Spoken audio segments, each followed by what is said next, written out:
Men ismim Erkinboyev Mansur, qon tomir jarrohi, flebologman.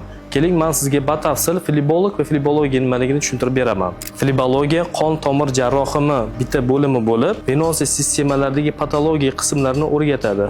Flebolog faqat venozal sistemalarda patologik qismlarni davolaydi. Ularga varikoz, tromboflebit, tromboz ustki va chuqur venalarda bo'lib va tromboemboliya lyogochniy arteriyalarni davolaydi. Tromboflebit deganda biz venozal qon tomirlarida tiqilib qolishini tushunishimiz mumkin. Venozal qon tomir varikoz deganda nafaqat oyoqlarimizda vena bo'rtib chiqishi, ya'ni ular ichki tomonda ham bo'lishi mumkin. Flebolog barcha yuqoridagi aytib o'tilgan muammolarni davolaydi. Konservativ xirurgik yo'li bilan. Lekin yaxshi flebolog o'zi mustaqil o'zida to'g'ri diagnoz qo'yishni bilish kerak. Bizning klinikamizda varikozni konservativ va xirurgik yo'li bilan kesmalarsiz, narkozsiz, og'riqsiz davolaymiz.